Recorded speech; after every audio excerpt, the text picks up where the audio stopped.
35 ಜನ ಮಕ್ಕಳು PUC SLC ಹೆಚ್ಚು ಅಂಕ ಪಡೆದ 60 ಜನ ಮಕ್ಕಳಿದ್ದಾರೆ. ಆ 60 ಜನ ಮಕ್ಕಳಿಗೆ ಪ್ರೋತ್ಸಾಹ ಯಾರು ಮಾಡಬೇಕು? ಬೇರೆ ಸಂಘಟನೆ ಮಾಡಲ್ಲ, ಬೇರೆ ಸಮಾಜದವರು ನಮ್ಮನ್ನು ಕರೆದು ಗೌರವಿಸಲ್ಲ. ಆದ್ರಿಂದ ವೇದಿಕೆಗಳನ್ನ ಸೃಷ್ಟಿ ಮಾಡಿಕೊಳ್ಳುವಂಥದ್ದೇ ಒಂದು ಜಾಣ್ಮೆ. ಅದರಲ್ಲೂ ಹಿಂದುಳಿದ ಸಮುದಾಯಗಳಲ್ಲಿರುವಂತಹ ನಾವು ಅನೇಕ ಸಣ್ಣ ಪುಟ್ಟ ಸಮುದಾಯಗಳಲ್ಲಿ ವೇದಿಕೆಗಳೇ ಕಷ್ಟ. ಅಂತಹ ಸಂದರ್ಭದೊಳಗಡೆ ವೇದಿಕೆಯನ್ನು ನಾವೇ ಸೃಷ್ಟಿ ಮಾಡಿಕೊಳ್ಬೇಕು.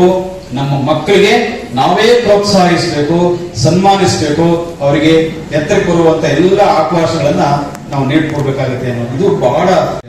ಸೊ ಅದರಿಂದ ಈ ಕಾರ್ಯಕ್ರಮ ಬಹಳ ದೊಡ್ಡ ಮಹತ್ವ ಇರುವಂತಹ ಕಾರ್ಯಕ್ರಮ ಇದೆ. ಇವತ್ತು ಅನೇಕ ಮಕ್ಕಳು ಇವತ್ತು 90%, 95% ಹೀಗೆ ಅನೇಕ ಉತ್ತಮ ಅಂಕಗಳನ್ನ ಪಡೆದಿರುವಂತಹ ಅನೇಕ ವಿದ್ಯಾರ್ಥಿಗಳು ಬಂದಿದ್ದಾರೆ. ನಿಮ್ಮನ್ನ ಸಮಾಜ ಗೌರವಿಸ್ತು ಅಂತ ಹೇಳಿ, ನಮಗೆ ಸನ್ಮಾನ ಮಾಡ್ತು ಅಂತ ಹೇಳಿ ಆ ವೇದಿಕೆ ಮೇಲೆ ಬಂದಂತ ಮಕ್ಕಳನ್ನ ಅವರ ಪೋಷಕರು ಎದುರುಗಡೆ ಕೂತ್ಕೊಂಡು ನೋಡ್ತಾ ಇರುವಂತಹ ಒಂದು ಸಂದರ್ಭ ಏನಿದೆಯಲ್ಲ, ಅದು ನಿಜವಾಗ್ಲೂ ಕೂಡ ಅವರಿಗೆ ದೊಡ್ಡ ದೊಡ್ಡ ಪ್ರಶಸ್ತಿ ಕೊಟ್ಟ ಮನೋಭಾವನೆಗಳು ಕೆಳಗಡೆ ಇರ್ತದೆ. ನನ್ನ ಮಕ್ಕಳು ಇವತ್ತು ನನಗೆ ಗೌರವ ತಂದು ಕೊಟ್ರು, ನಮ್ಮ ಮನೆತನಕ್ಕೆ ಗೌರವ ತಂದು ಕೊಟ್ರು, ನಮ್ಮ ಸಮಾಜಕ್ಕೆ ಗೌರವ ತಂದು ಕೊಟ್ರು. ಇಡೀ ಜಿಲ್ಲೆಯ ಸಮಾಜ ಇವತ್ತು ಆ ಒಂದು ಕಾರ್ಯಕ್ರಮವನ್ನು ನೋಡ್ತಾ ಇರುತ್ತೆ. ಪೋಷಕರು ಕೂಡ ತುಂಬಾ ಚೆನ್ನಾಗಿ ಈ ಕಾರ್ಯಕ್ರಮವನ್ನ ಆನಂದಿಸ್ತಾರೆ, ಸಂಭ್ರಮಿಸ್ತಾರೆ. ಹಾಗೆ ಆ ಕಾರಣಕ್ಕಾಗಿ ಈ ಕಾರ್ಯಕ್ರಮವನ್ನ ನಿರಂತರವಾಗಿ ಮಾಡಬೇಕು ಅನ್ನುವಂತ ಒಂದು ಕಿವಿ ಮಾತನ್ನು ಕೂಡ ಈ ಸಂದರ್ಭದಲ್ಲಿ ಪ್ರಸ್ತಾಪ ಮಾಡಿ, ಇವತ್ತು ಅವಕಾಶಗಳು ತುಂಬಾನೇ ಇದ್ದಾವೆ. ಇವತ್ತು ಬಡತನ ಅನ್ನುವಂಥದ್ದು ಅದು ಶಾಪ ಅಂತ ಯಾರು ಅಂದ್ಕೋಬಾರ್ದು. ಬಡತನದಿಂದ ಹೊರಗೆ ಬಂದು ಮೇಲಕ್ಕೆ ಬರುವಂತ ಪ್ರಯತ್ನ ಏನಿದೆಯಲ್ಲ, ಆ ಶಾಪದಿಂದ ಮುಕ್ತರಾಗುವಂತದ್ದೇ ನಿಜವಾದಂತಹ ಜೀವನ ಅನ್ನುವಂಥದ್ದು. ಅದಕ್ಕೆ ಶಿಕ್ಷಣ ಬಹಳ ಮುಖ್ಯ. ಇವತ್ತು ನಮ್ಮ ಮಕ್ಕಳು PUC ಪಾಸ್ ಆದ್ಮೇಲೆ, ಡಿಗ್ರಿ ಪಡ್ಕೊಂಡ್ಮೇಲೆ ದಯಮಾಡಿ ನೀವು ಎಲ್ಲ ಕ್ಷೇತ್ರಗಳಲ್ಲೂ ಅವಕಾಶ ಇದೆ. ಸರ್ಕಾರಿ ಕೆಲಸ ಎಲ್ಲರೂ ಸಿಕ್ಕಲ್ಲ. ಕೇವಲ ಸರ್ಕಾರಿ ಕೆಲಸನಷ್ಟೇ ನೀವು ನಿರೀಕ್ಷೆ ಇಟ್ಕೊಂಡು ಯಾರು ಕೂಡ ಮುಂದೆ ಇರುವಂತದ್ದು ಒಳ್ಳೆ ಪ್ರಯತ್ನ ಅಲ್ಲ. ಅದಕ್ಕೆ ಏನ್ ಮಾಡ್ಬೇಕು ಅಂತ ಹೇಳಿದ್ರೆ, ಖಾಸಗಿ ಕ್ಷೇತ್ರ ಕೂಡ ಇವತ್ತು ದೊಡ್ಡ ಮಟ್ಟದಲ್ಲಿ ವ್ಯಾಪಕವಾಗಿರುವಂತಹ ವ್ಯವಸ್ಥೆ ನಮ್ಮ ಮಧ್ಯೆ ಇರುವಂತದ್ದು. ಆದ್ರಿಂದ ಇವತ್ತು ಅನೇಕ ಖಾಸಗಿ ಕ್ಷೇತ್ರಗಳಲ್ಲೂ ಕೂಡ ಕೆಲಸ ಮಾಡುವಂತ ಅವಕಾಶಗಳಿದ್ದಾವೆ. ಎಲ್ಲರೂ ಕೂಡ ಮುಂದಿನ ವಿದ್ಯಾಭ್ಯಾಸವನ್ನ ಇವತ್ತು ನಮ್ಮ ಮಕ್ಕಳು ಪ್ಯಾರಾಮೆಡಿಕಲ್ ಮಾಡಿ, ನರ್ಸಿಂಗ್ ಮಾಡಿ, ITI ಮಾಡಿ, ಡಿಪ್ಲೊಮಾ ಹೋಗಿ, ಹೀಗೆ ಎಲ್ಲಿ ಜಾಬ್ ಓರಿಯೆಂಟೆಡ್ ಕೋರ್ಸ್ ಇದಾವೆ ಎಲ್ಲವೂ ಕೂಡ ಪಡ್ಕೊಂಡು ನೀವು ಮುಂದೆ ಬರುವಂತ ಪ್ರಯತ್ನ ಕೂಡ ಮಾಡಬೇಕು. ಹಾಗೆ ಏನ್ ಕಾರಣ ಅಂತ ಹೇಳಿದ್ರೆ ಶಿಕ್ಷಣ, ನಿರಂತರ ಪರಿಶ್ರಮ. ಆಮೇಲೆ ನಮ್ಮ ಪೋಷಕರು ಕೂಡ ಸ್ವಲ್ಪ ನೀವು ಅವರಿಗೆ ಎಲ್ಲಾ ರೀತಿಯ ಪ್ರೋತ್ಸಾಹ ಮಾಡಬೇಕಾಗಿದೆ ಅನ್ನುವಂಥದ್ದು. ಅದರಲ್ಲೂ ಹೆಣ್ಣು ಮಕ್ಕಳಿಗೆ ನೀವು ವಿಶೇಷವಾಗಿ ಪ್ರೋತ್ಸಾಹ ಮಾಡಬೇಕು. ನಾನು ಸುಮ್ಮನೆ ನಿಮ್ಮ ತುಮಕೂರು ಜಿಲ್ಲೆಯಲ್ಲಿ ಒಬ್ಬರು ಪ್ರಿಯಾಂಕಾ ಅಂತ ಹೇಳಿ ಕಾಳಿದಾಸ ಸ್ಕೂಲಲ್ಲಿ ಅವ್ರ ತಂದೆ ಮೇಷ್ಟ್ರು, ಅವ್ರ ಮಗಳು IAS ಪಾಸ್ ಮಾಡಿದ್ರು. ಈಗ ಕೇರಳ DC ಆಕೆ. ನಾನು ಆಕೆನ ಮಠಕ್ಕೆ ಕರೆದಿದ್ದೆ, ಕೇಳಿ ಏನ್ ಮಠಕ್ಕೆ ಕರೆದಿದ್ದೆ ನಾನು, ನೀನು ಹೇಗೆ IAS ಪಾಸ್ ಮಾಡಿದೆ ಅಂತ ಹೇಳಿ ಮಕ್ಕಳಿಗೆ ಹೇಳ್ಬೇಕಮ್ಮ ಅಂತ ಹೇಳಿದೆ.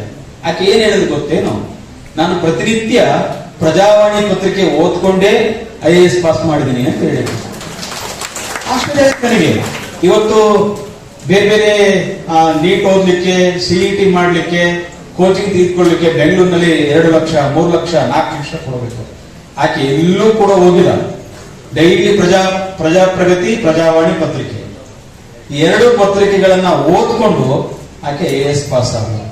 ಆದ್ರಿಂದ ನೀವು IAS ಮಾಡೋರು, KS ಮಾಡೋರು, ಶ್ರೀಮಂತರ ಮಕ್ಕಳು, DC ಮಕ್ಕಳು, ಆಮೇಲೆ ಪೊಲೀಸ್ ಮಕ್ಕಳು ಅವರೇ ಆಗ್ತಾರೆ ಅಂತೇಳಿ ಖಂಡಿತ ಅನ್ಕೋಬೇಡಿ. ನೀವು ನಮ್ಮ ಜಿಲ್ಲೆಯ ಒಬ್ಬ ಮೇಷ್ಟ್ರ ಮಗಳು ಕೂಡ IAS ಮಾಡಿ DC ಆಗ್ತಾಳೆ ಅನ್ನೋದನ್ನ ಸಾಬೀತು ಮಾಡುವಂತಹ ಕುರುಬ ಹೆಣ್ಮಕ್ಳು ನಮ್ಮ ಸಮಾಜದಲ್ಲಿ ಇದ್ದಾರೆ. ಇದನ್ನ ನಾವು ಅರ್ಥ ಮಾಡ್ಕೊಳ್ಬೇಕಾಗಿದೆ ಹಾಗೆ ಅಂತೇಳಿ. ಅದರಿಂದ ನಾವು ಅವರಿಗೆ ಪ್ರೋತ್ಸಾಹ ತುಂಬಬೇಕು, ಅವಕಾಶಗಳನ್ನ ಕಲ್ಪಿಸಿಕೊಡ್ಬೇಕು. ಅದರಿಂದ ಮಕ್ಕಳು ಕೂಡ, ನೀವು ಕೂಡ ಬೇಕಾದಷ್ಟಿದ್ದಾರೆ ನಮ್ಮ ಸಮಾಜದಲ್ಲಿ. PhD ಪಡೆದಿರೋರಿದ್ದಾರೆ, ಗೋಲ್ಡ್ ಮೆಡಲ್ ತಗೊಂಡಿರೋರು ಅಂತ ಇದ್ದಾರೆ, ಕ್ರೀಡಾ ಕ್ಷೇತ್ರದಲ್ಲಿ ಗೋಲ್ಡ್ ಮೆಡಲ್ ತಗೊಂಡವರು ಇದ್ದಾರೆ, ಏಕಲವ್ಯ ಪ್ರಶಸ್ತಿ ತಗೊಂಡವರು ಇದ್ದಾರೆ, ಒಲಿಂಪಿಕ್ಸ್ ನಲ್ಲಿ ಊಟ ಹಾಕಿದಂತ ಒಬ್ಬ ಹುಡುಗರು ಕೂಡ ನಮ್ಮ ಸಮಾಜದಲ್ಲಿ ಇದ್ದಾರೆ. ಹೀಗೆ ಪ್ರತಿಭೆ ಎಲ್ಲಾ ಸಮಾಜದಲ್ಲೂ ಕೂಡ ಇದ್ದಾವೆ.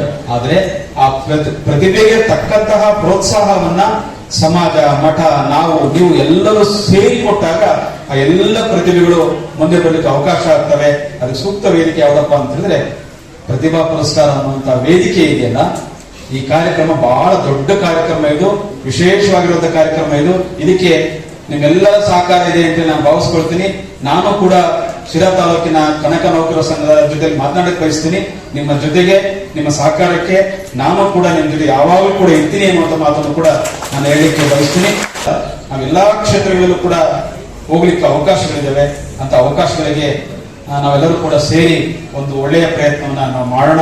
ಅದರ ಜೊತೆಗೆ ನಾವು ಕೂಡ ಶ್ರೀಮಠದ ವತಿಯಿಂದ ಮುಂದಿನ ವರ್ಷದಿಂದಲೂ ಕೂಡ ಒಂದು ಪ್ರಯತ್ನ ಮಾಡಿ. ಯಾಕೆಂದ್ರೆ ನಮ್ಮಲ್ಲಿ ಮಾರ್ಗದರ್ಶನದ ಕೊರತೆ ಇದೆ. ಆಮೇಲೆ ಏನನ್ನ ಯಾರು ಯಾವುದನ್ನ ಆಯ್ಕೆ ಮಾಡ್ಕೊಳ್ಬೇಕು ಅನ್ನುವಂತಹ ಒಂದು ಸಣ್ಣ ವಿಷಯನೂ ಕೂಡ ನಮ್ಮ ಸಮಾಜಕ್ಕೆ ಗೊತ್ತಿಲ್ಲ. ಸೊ ಅದರಿಂದ ನಮ್ಮ ಮುದ್ದುಕುಮಾರ್ ಅವರು, ನಾಗಣ್ಣವರು ಎಲ್ಲರ ಒಂದು ಸಹಕಾರವನ್ನ ಪಡ್ಕೊಂಡು ಪ್ರತಿ ಜಿಲ್ಲೆಯಲ್ಲೂ ಕೂಡ ಒಂದು 3 ದಿನಗಳ ಕಾಲ ಒಂದು ಕಾರ್ಯಾಗಾರ ಮಾಡೋದ್ರ ಮೂಲಕ ಪದವಿ ಪಡೆದಂತ, PUC ಪಾಸ್ ಆದಂತ ಅನೇಕ ಮಕ್ಕಳಿಗೆ ಒಂದು ಕಾರ್ಯಾಗಾರವನ್ನ ಮಾಡೋದ್ರ ಮೂಲಕ ಒಂದು ಮಾರ್ಗದರ್ಶನ ಕಾರ್ಯಕ್ರಮ ಮಾಡಬೇಕು ಅಂತ ಹೇಳಿ ಒಂದು ಪ್ರಯತ್ನ ಐತೆ. ಅದು ಪ್ರತಿ ವರ್ಷನೂ ಕೂಡ ನಡೀತಾ ಇರಬೇಕು ಅನ್ನೋದನ್ನು ಕೂಡ ನಮ್ಮ ಆಲೋಚನೆ ಐತೆ. ಸೊ ಅದಕ್ಕೆ ನಿಮ್ಮೆಲ್ಲ ಸಹಕಾರ ಇರ್ಲಿ ಅನ್ನುವಂತ ಮಾತನ್ನು ಕೂಡ ಈ ಸಂದರ್ಭದಲ್ಲಿ ಹೇಳಿ ನಾನು ತುರ್ತಾಗಿ ಹೋಗ್ಬೇಕಾಗಿದೆ. ನಮ್ಮ ಹೊಸದುರ್ಗದಲ್ಲೂ ಕೂಡ ಕನಕ ನೌಕರ ಸಂಘದ